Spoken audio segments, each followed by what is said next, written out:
Hai hai hai. Selamat datang kembali di channel Min Donghua. Kali ini kita akan melanjutkan cerita Donghua, Battle Troop di Heaven. Nggak pakai lama lagi, langsung aja kita ke ceritanya. Cekidot. Jantung siapa ini? Semua orang yang melihat genangan darah dipenuhi dengan keraguan. Setelah mendengarkan baik-baik, ini memang suara dan ritme yang dihasilkan oleh jantung yang berdetak. Tepat ketika Xiaoyan berjalan mendekat, tiba-tiba kumpulan darah benar-benar bereaksi. Kemudian aliran darah dan air membentuk pusaran langsung ke dasar genangan darah. Setelah semua orang melihat ke bawah, memang ada jantung yang berdetak secara mandiri, yang tersegel dalam kristal darah, dan suara jantung berdetak datang dari sana. Jantung siapa ini? Mengapa dia di sini? Bahkan Xiao Yueli yang telah hidup dan tumbuh besar di dunia bawah, dan dia mengetahui dunia bawah dengan sangat baik. Bahkan hampir menjungkir balikkan tempat ini, tapi dia tidak mengetahuinya. Setelah saya mengingat apa yang saya lakukan di dunia bawah, saya juga tidak tahu keberadaan jantung ini. Tapi kalau saya tidak salah, jantung ini dia seharusnya dari kehidupan sebelumnya kan? Jika tidak, mengapa Raja Tianxia membiarkan saya membawa Anda ke sini? Menghadapi tatapan bingung Xiao Yueli, Raja Pemutar Roda menjelaskan tanpa daya. Tepat ketika melihat Xiaoyan tampak serius, semua orang juga mungkin mengerti apa yang sedang terjadi. Kemudian Xiaozan juga diam-diam mengeluarkan sebuah buku tebal, dan ada 4 karakter yang tertulis di atasnya. Catatan yang mulia. Tuan Muda Xiao, Anda sepertinya benar-benar reinkarnasi dari Yang Mulia, dan itu yang tercatat dalam buku ini. Yang Mulia, Tuan Muda Xiao ternyata adalah orang terkuat di dunia sensi ini dalam kehidupan terakhirnya. Jadi tidak heran kita tidak bisa mengejar Tuan Muda Xiao. Tidak peduli seberapa keras kami berlatih. Dengan orang nomor 1 di dunia, dengan kualifikasi kami, saya tidak tahu berapa banyak reinkarnasi yang diperlukan untuk bisa menyusul Tuan Muda Xiao, kata Xiaozan dengan penuh kekaguman yang luar biasa. Bahkan semua orang di tim tak kenal takut mengangguk setuju. Jelas semuanya juga sama dengan Xiaozan dan mereka juga telah membacanya. Meskipun catatan tentang Yang Mulia, Xiaoyan tidak tahu siapa yang menulisnya, tapi rasa keterhubungan yang kuat ini benar-benar membuat Xiaoyan ingin menyatu dengannya. Namun semakin kuat perasaan itu, hal ini membuat Xiaoyan ragu-ragu dalam hatinya. Tapi Xiaoyan tidak tahu kenapa. Namun, tiba-tiba kata-kata Ratu Nanfu muncul di benak Xiaoyan. Anda adalah Anda, dan Anda bukan dia, tapi dia ingin menjadi Anda. Merasakan itu, Xiaoyan bahkan tidak tahu kenapa kalimat ini tiba-tiba muncul di benaknya. Tapi itu cukup mengejutkan hati Xiaoyan. Hanya saja, kenapa kalimat ini tiba-tiba muncul di sini? Sehingga itu membuat Xiaoyan berpikir keras. Jika jantung ini benar-benar jantung yang mulia, maka mungkin keberuntungan yang terkandung di dalamnya bisa membuat saya bisa menerobos keabadian dewa. Tapi tentu saja mungkin juga tidak. Lagi pula itu hanya jantung. Namun kata-kata ratu ini sebenarnya apa tujuannya? Tapi jika itu seperti yang dikatakan ratu dan benar-benar seperti apa yang saya bayangkan, maka Yang Mulia, Anda ingin dibangkitkan melalui tubuh saya. Saat pikiran ini muncul di benak Xiaoyan, ini juga langsung mengejutkannya. Bagaimanapun ini mungkin bukan hal yang mustahil. Tapi dalam reinkarnasi ini, apakah masih bisa ditipu? Bagaimanapun jiwa yang mulia seharusnya telah memasuki reinkarnasi. Jika tidak, tidak mungkin akan ada reinkarnasi saya. Jadi ini tidak masuk akal. Namun jika itu masalahnya, Yang Mulia, mengapa Anda harus bersusah payah seperti itu? Karena Anda tidak punya alasan untuk bersikap demikian.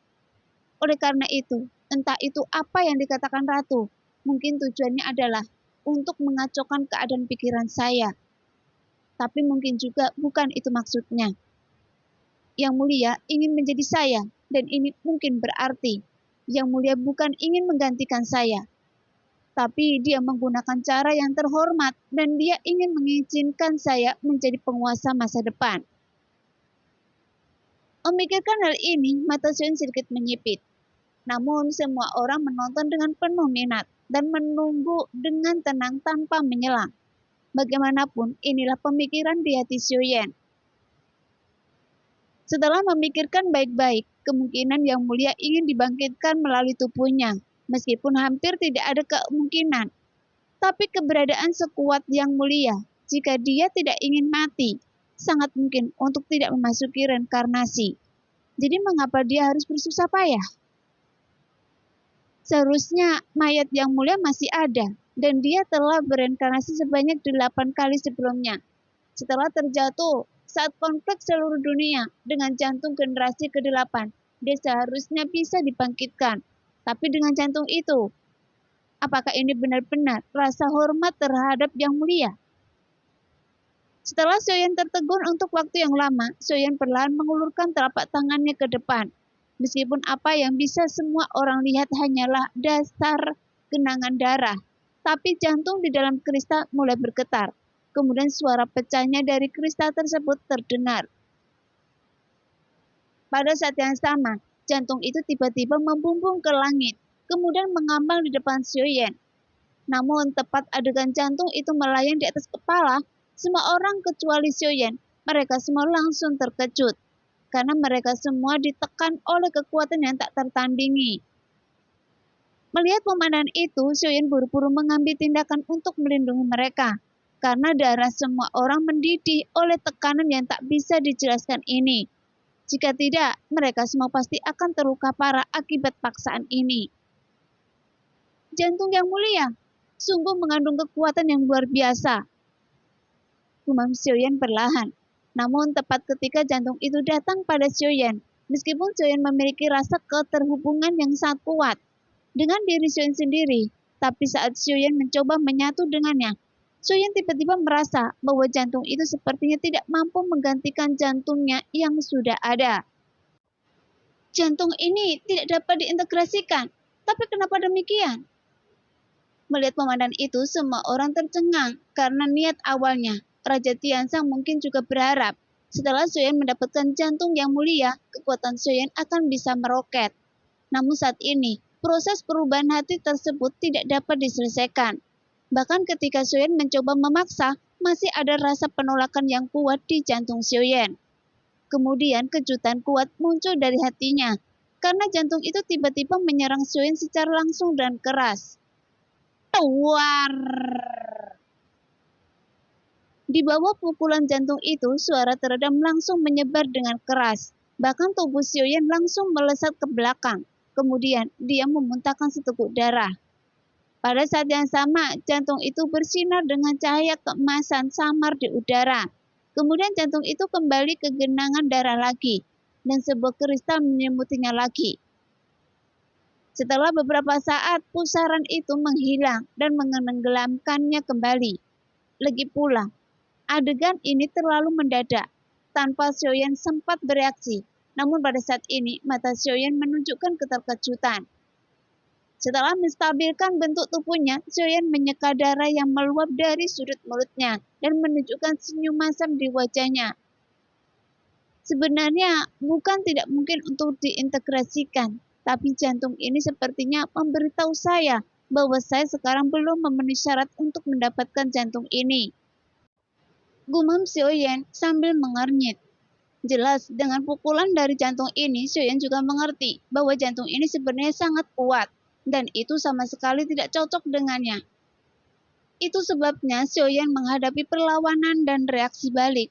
Jadi dalam hal ini, mungkin bahkan Raja Tianzang tidak menduganya, bahwa jantung Yang Mulia sebenarnya menolak Sioyen, dan itu karena Sioyen tidak cukup kuat sekarang. Sehingga dia masih belum bisa mendapatkan persetujuan dari jantung ini. Ayah, apakah Anda tidak apa-apa?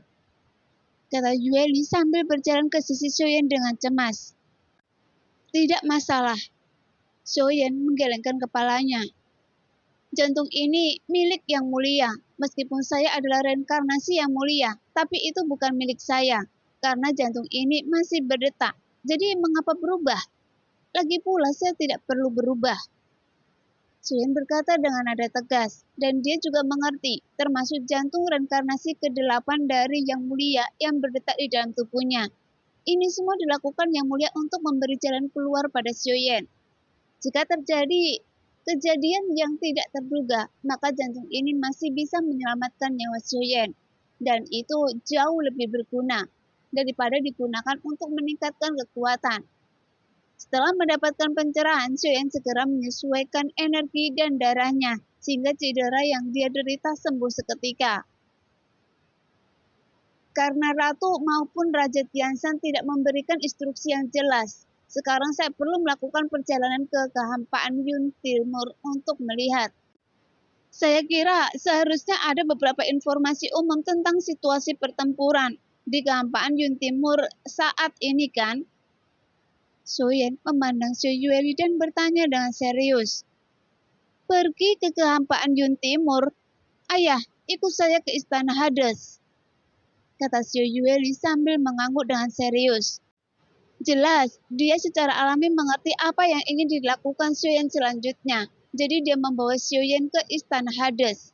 Dan semua orang juga mengikuti Xiaoyan dan Xiao Yueli ke istana Hades.